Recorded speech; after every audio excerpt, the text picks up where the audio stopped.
My name is Phyllis Fannin, and my background is I have a master's degree in painting and printmaking from Kent State University. And I also taught at Cleveland Institute of Art, Baltimore University, and Lakewood High School. And I have always enjoyed drawing and painting.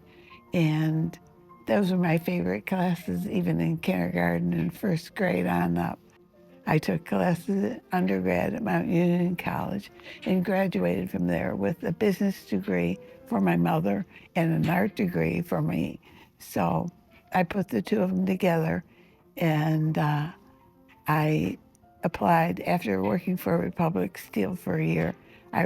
Applied to Lakewood schools, and they offered me a job. And so it gave me more time to enjoy art and also to teach and learn myself. So that's my history. And I moved into the screw factory 35 years ago in 1995, and I've been here ever since. I am George. I'm the other half of George and Phyllis, or Phyllis and George. And we met while we were teaching at Lakewood High School. And I guess we started liking each other because 4 months after we went out, we got married.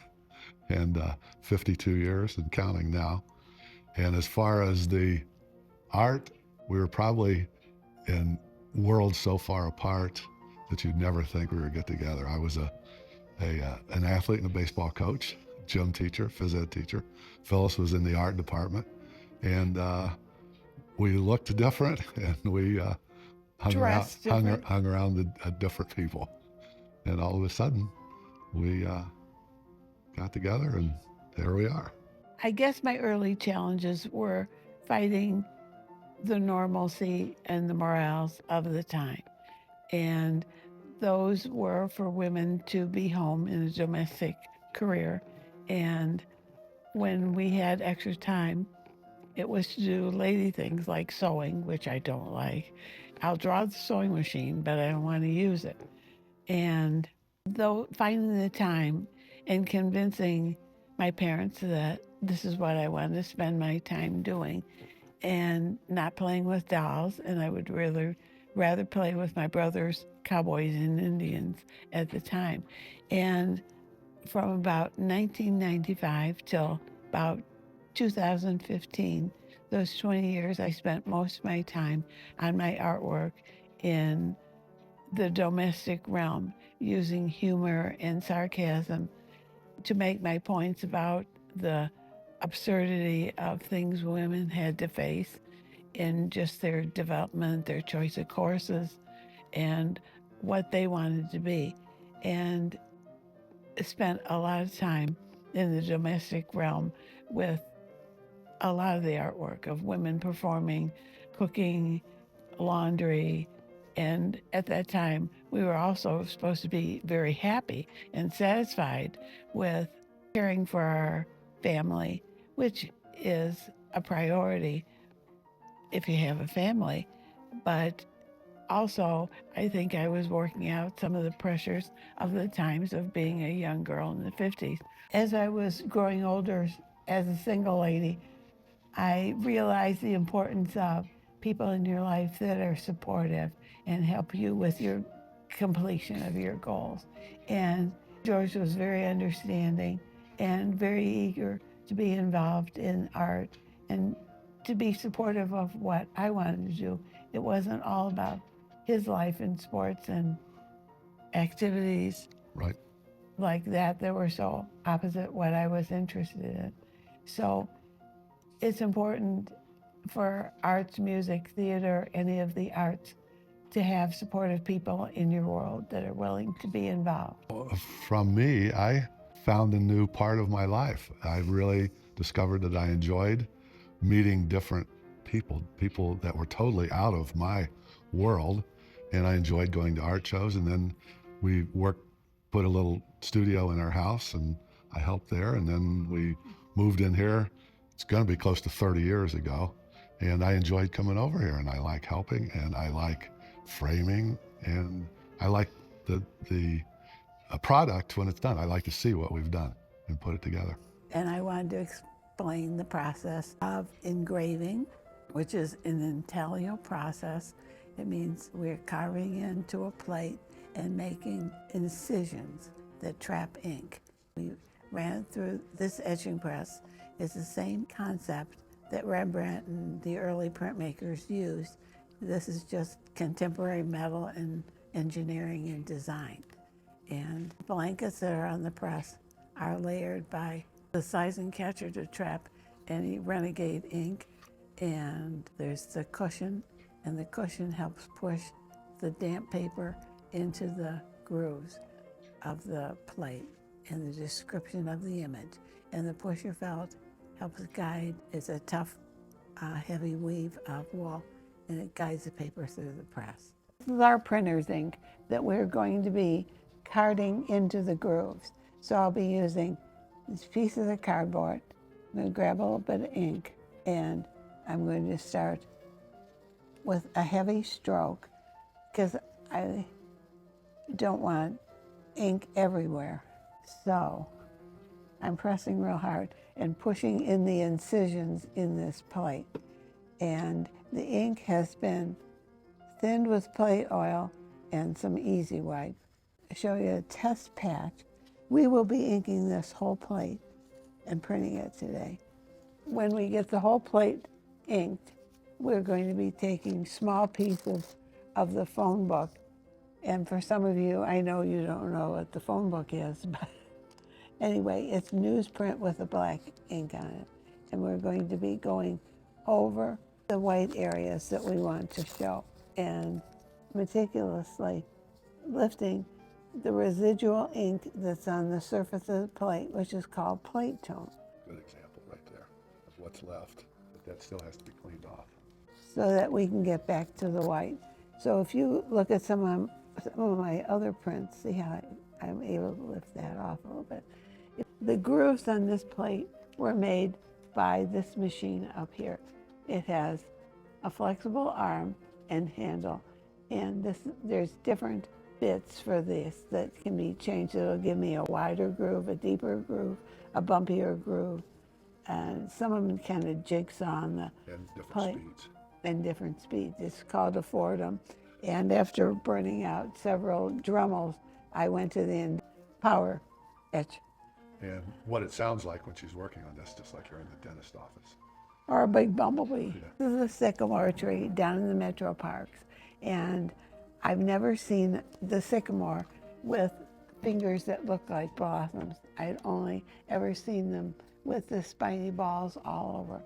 And when I saw this, I thought, I just need to record these beautiful little fingers gently flowing in the breeze. So that's why I called this Out on a Limb, because we went way out near the river just to get this photograph. My press was built in the 1950s by a Frenchman and an American, and they titled their presses as American French Tools. And these are one of the bigger and better, I'd say best, printing press there is for etching, woodblock, and other planograph print processes. We need blankets to help push the ink into the paper when we run it through. And this is called a sizing catcher.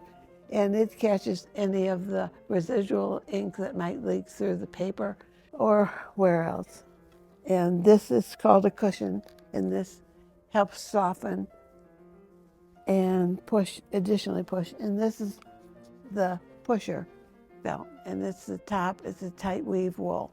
These are all wood, we call them blankets, and to do a press this size is about $700, $800 for these 3 blankets.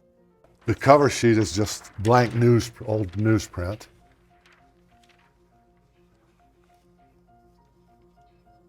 Are you covered there, down there?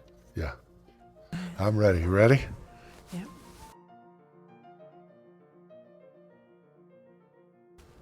It's a workout. You want to pull these then down there, Alex? Just in the same position they were in. And we're getting ready for the big moment.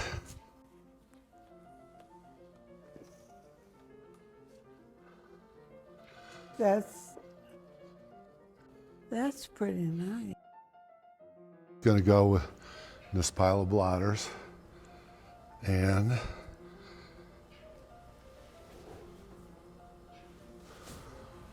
Okay. Okay. so this is the ghost print going through. This is without putting any more ink on the plate. Running, seeing what we get. Residual ink. Residual ink. To do them one at a time.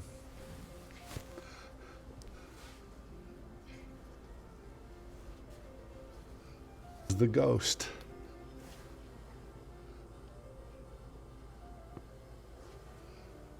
Should be much lighter. Clean the plate. We're just using salad oil, right? So just drizzle some around and using old socks, and it's really cleans it off. If we don't clean it off, the paint hardens and You don't need in much. the grooves, then you don't need that. So we just rub it on there, a good coat of it. Just keep rubbing. Gently. Yeah.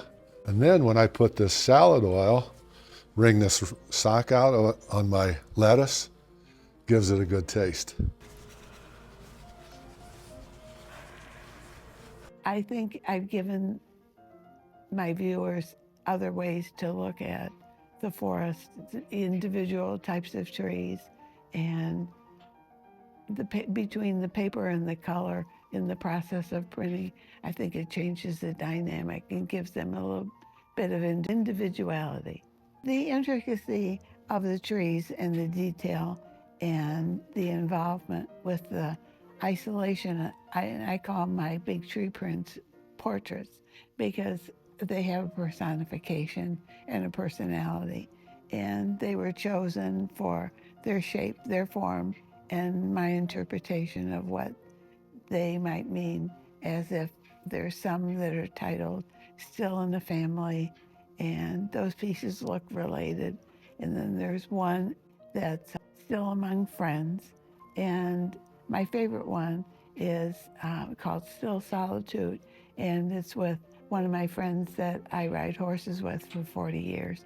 And it's us in the piney woods on a winter's day. And the impact that the trees have with everybody always seems to make them want to go into the metro parks and go for a walk or talk to a tree, because they always listen and they never impose their will.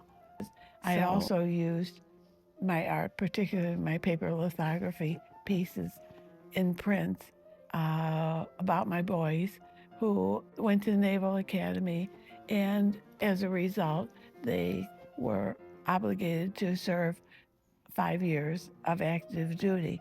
My youngest son came out of the academy as a Marine and served in Afghanistan for 2 tours. And my oldest son is a naval flight officer, and he also did deployments every year or every year and a half. I think the message I would like to send to young people at different ages is that being an artist is fun, but there's a reality of the hard work and the time it takes to create work, in addition to the fact that you really don't get paid for all the time and the material you put in work. And since it's costly, you have to have a serious passion for all the disadvantages and then revel in the good parts. And my other message is, when you're creating your own work, it has to be your own work. It can't be copies of somebody else's work. And if they are, that's like the old masters would teach in the Middle Ages and the Renaissance. They would teach you would learn from copying their works. In this day and age, you have capabilities to create your own statement about what you choose to create. And you want to make sure that you have your own identity and your own efforts to be individual. And bear in mind, there's a lot of fun, but there's a lot of hard work. And I wouldn't trade it for anything.